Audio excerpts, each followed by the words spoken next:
What's going on, top producers? Alexander Fazalani here, and today we're going to go over 3 mistakes that I made in the beginning of my career so you don't have to. But before we dive into that, I'm going to need you to rock bottom that like button, Stone Cold Stunner that subscribe button, and DDT that thing that looks like a bell so we can continuously bring the Smackdown to you every Tuesday and Friday for free 99. And as always, this is brought to you by Design for Agents, and e-commerce geared to making sure you have what you need to hit the pinnacle of your business, whether it be marketing, branding, organizing, or anything in regards to real estate. You can check that out in the description below. But now that we got that out the way, let's dive right into why you're here. So I've been in the real estate industry for about 9 years, so I've experienced my fair share of ups and downs when it came to my finances as a real estate agent. I actually made 3 mistakes that I wish I can go and take back, and knowing what I know now. But unfortunately, these 3 mistakes hindered me my first year.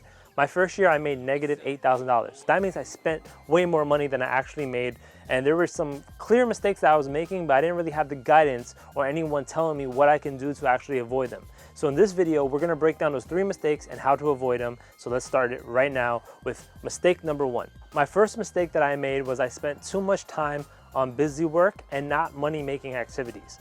So as a real estate agent, there's a bunch of different hats that you're going to wear. And a lot of agents make this mistake of actually focusing on busy work. So things like creating my logo, becoming a web designer and actually building out my website, creating marketing, creating branding. All those things are important, but if I was to go back, I would have spent less time there and actually focused the majority of my time on building relationships, connecting with my sphere of influence, prospecting for new potential business, hosting open houses, door knocking, cold calling, all the things that are actually going to lead to money being put into my pocket. Which leads me to mistake number 2, which is something that I'm not very proud of, but I actually overspent on online advertising. Obviously, I was new to the business. I was door knocking, cold calling, but I didn't really have a script because no one really guided me in actually having a script. I didn't know where to look when it came to having a script. I didn't go to any training, so I didn't really have great sales skills. I was actually at a 9 to 5 before, and someone kind of held me to a standard and something that I had to do, but I never really dealt with sales before and going out there and drumming up my own business. So when Zillow contacted me, I was like, hey, we have this Premier Agent program. I was super interested. I was like, hey, it'll be so easy to get these people from online and then go out there, show them some properties and close a bunch of deals, right? That was my mindset. But in reality, I didn't actually have the skills to deal with the influx of leads that I was getting.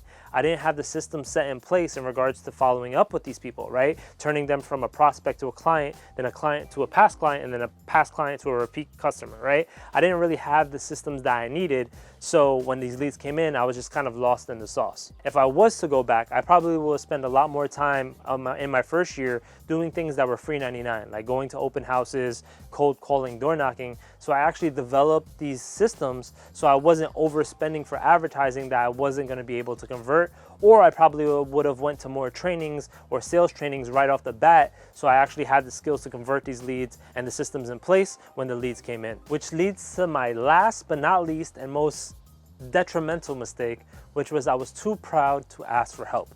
So when I came into the industry, I actually had someone that was my sponsor that could have helped me and actually did help me a lot when I actually humbled myself enough to actually ask for the help, right?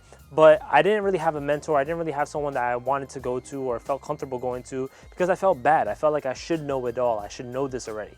If I actually was to go back, I probably would have swallowed my pride a lot earlier and asked for help when I needed it. Actually reached out and was like, hey, I have this situation, or I had to deal with this person on the phone. I didn't do too well. What can I do to do better, right? Because if you actually find a mentor or someone that you can look up to, you're gonna quickly scale in the business a lot quicker than when you're trying to do it all yourself. And that was my biggest mistake. I try to do everything myself. That's just the type of person I am. I'm the type of person that goes, I'm gonna mess with this pipe and see if I can fix it, but if it doesn't work out, then I'm gonna reach out for help. Sometimes it's better to just do the opposite. I have no idea, I am not qualified to deal with this pipe, let me just call a plumber. So if you avoid these 3 mistakes, dealing with too much busy work, overpaying for advertising, and actually reach out to a mentor and actually develop the systems that you need to actually convert and deal with clients, you're gonna do way better than I did in my first year in real estate. And if you have any questions in regards to this, please feel free to reach out in the comments below, or you can shoot me a DM on Instagram. I'm pretty active there. And with that being said, As always, this is brought to you by Design for Agents, an e-commerce gear to making sure you have what you need in order to succeed as a real estate agent. Whether you're a beginner or you're an experienced agent, we have products for everybody, and we also have really cool apparel that you can check out in the description below. But again, my name is Alexander Fazalani, and I really hope that your first year goes way better than mine and you actually put way more money in your pocket for yourself and your families. And as always, I hope you have many happy clients, many closings, and many accepted offers. And I'll see you guys in the next video. Adios.